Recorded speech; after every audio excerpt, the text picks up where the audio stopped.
nuk po quajmë detyrim, por ndoshta është obligative, sepse edhe edhe në shkollën e përgjithshme ke obligative që ti përfundosh detyrat, sepse nëse i përfundon ato detyra, ti ke mundësinë që me mësu diçka tjetër dhe pastaj kështu zhvillohesh ngadala, po? Po. Lorika, mundesh të na tregosh pjesët e kitarës?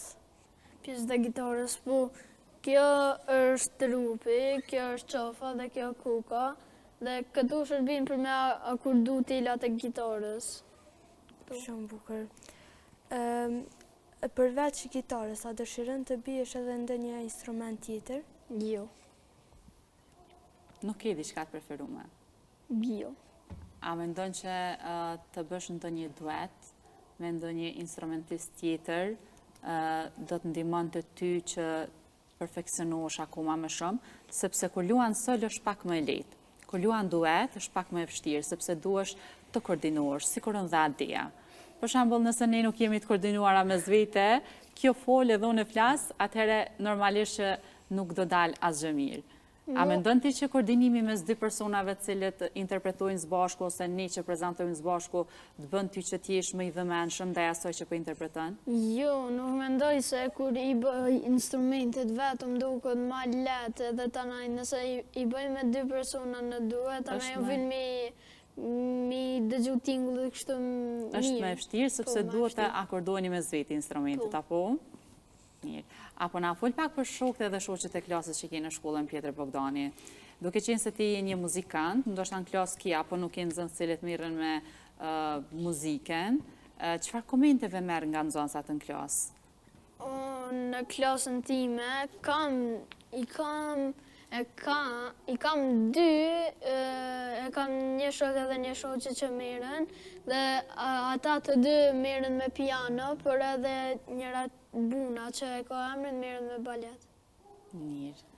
Si ndjeni ju ta them, ndoshta mos jeni ekipa më veçantë të klasës duke qenë se jeni muzikanta, dhe muzikantat në vete janë artista, kështu që çfarë ndjeni ju mes vete? Na ndjemi si të gjithë të tjerë, po gëzojmë kur na zgjidhin për ndonjë program në shkolla, po, e kjo është veçantia e gjithë kësaj, duke qenë se merrni pjesë në programet shkollës. A mundesh më na tregu kur ka qenë hera jote e parë që je paraqitur në një program të shkollës edhe ti ke pas shumë emocione, sepse nuk e dalë ndonjëherë më herët para shkollës, para nxënësve që ti nje? Ka në klasën e parë kur në klasën e dytë, në më duket për nuk e do një festë të caktuar, apo? Ka qenë ndoshta 20 nëntori, 17 shkurti, dita e shkollës. Kam qenë edhe për 20 nëntorin, por nuk më kujtohet bashkë kur u ka hera jam e parë. S'ka problem. Me rëndësi ke qenë pjesë e programeve të ndryshme. Adea? A ke pasur ndonjë emocion që ke luajtur gitarën para mësuesit dhe ose nxënësve? Po, kam pas emocionin, si për shembull në herën e parë kur kam luajt para nxënësve dhe mësuesës, kam pas emocione se hera e parë edhe tanaj. Nuk mujt me bush të bash mirë, se kam pas emocione. A mendon që ndoshta ndonjëherë kur nuk interpreton ashtu siç duhet, bën ndonjë gabim të vogël, a mendon që të gjithë e kuptojnë? Jo, gjithë nuk e kuptoj se kur kam emocione dhe nuk fokusohena mirë, tanaj bëjnë ndonjë gabim. Nuk mund për shembull çdo herë që i pi gitarës ti bëj perfekt të gjitha, duhet më ushtru për mi bu. Lorik, përveç gitarës, a luan ndonjë sport? Po, unë luaj edhe futbollin. Apo na tregon pak për ushtrimet që i ke, apo i quani ju stërvitja, po? Po. Sa herë në javë shkon në stërvitje? Në stërvitje shkoj 3 herë në javë dhe ato ditë janë të martën, të ajtën edhe të shtunën. A të pengon ndoshta stërvitja në detyra apo jo?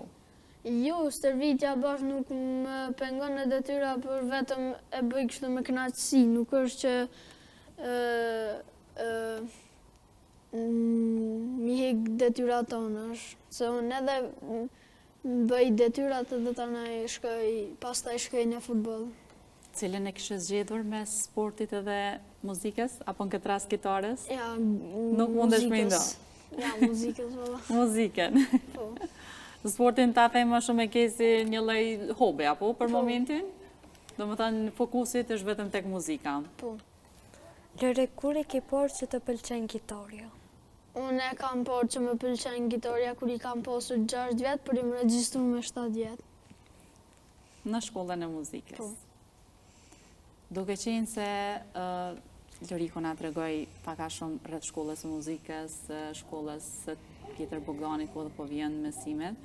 Adia, ne kishim dëgjuar edhe një pikë nga Loriko, nëse ke diçka, ndonjë pyetje për fond ose ndonjë falënderim për Lorikon. Jo, vetë suksese. Faleminderit. Lorik, ishte kënaqësi që erdhe në emisionin Bota Jon. Unë shpresoj edhe besoj shumë që pret një rrugë shumë e mirë. Ti po punon shumë edhe bëje mamin krenar. Faleminderit.